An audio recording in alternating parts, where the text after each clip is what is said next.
समझौतावादी विचार है, जिसमें हाफ, लाट और रूसो आते हैं, जिसमें कि हाफ को पढ़ाया जा चुका है, लाट को बताना है। लाट को उदारवाद का जनक कहा जाता है और लाट ने दो पुस्तकें लिखी थी, एक है टू टॉलरेंस, जिसमें उन्होंने सहिष्णुता के बारे में बात किया है कि धर्म व्यक्ति का एक व्यक्तिगत मामला है और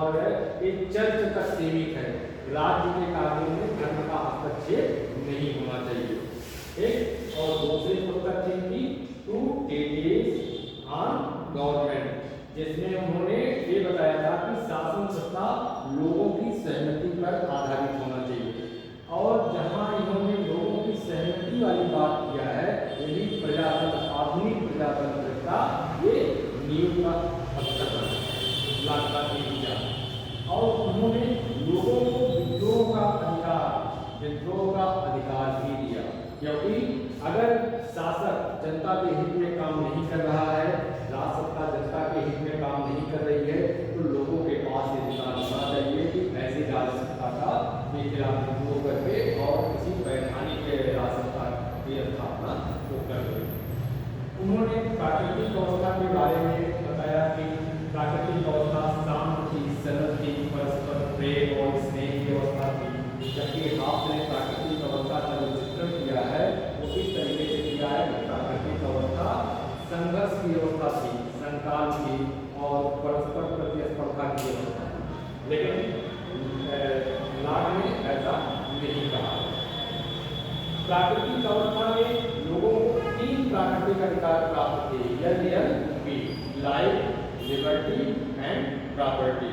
और यही 3 अधिकारों की रक्षा के लिए ही दरअसल समझौता होता है। इनके बीच में लोगों का आपस में पहले समझौता होता है, क्योंकि लाट में सामाजिक समझौता 2 होता है, जबकि हाफ में सामाजिक समझौता 1 होता है। तो 2 समझौता होता है, पहले लोगों का आपस में समझौता होता है और आपस में समझौते के परिणाम स्वरूप नागरिक समाज का उदय होता है। फिर नागरिक समाज का समझौता राजनीतिक शक्ति से होता है, राजा या सभा से होता है, और इसमें सभी लोगों ने नागरिक समाज में इन 3 प्राकृतिक अधिकारों को छोड़ करके लाइफ, लिबर्टी एंड प्रॉपर्टी, जीवन, स्वतंत्रता और सबके अधिकार को छोड़ करके सारी अपनी शक्तियां किसको दे दिया? सभा या राजा को, संप्रभु शक्ति को सौंप दिया, और बदले में संप्रभु शक्ति ने उन्हें सुरक्षा की गारंटी दी, उनके अधिकारों को पूरा करने की गारंटी दी, और उनको जो 3 प्राकृतिक अधिकार थे उनकी सुरक्षा की गारंटी दी। इसके बाद राज्य या संप्रभुता का उदय होता है, राज्य और संप्रभुता का उदय होता है, और लाट की जो संप्रभु शक्ति थी वो सीमित संप्रभुता की बात करते हैं, जबकि हाफ से निरंकुश संप्रभुता की बात करते हैं। उन्होंने केवल एक आधार पर ही लोगों को विद्रोह करने का अधिकार दिया, आत्मरक्षा के अधिकार, जबकि लाट ने लाइफ, लिबर्टी और प्रॉपर्टी, जीवन, स्वतंत्रता और संपत्ति के अधिकार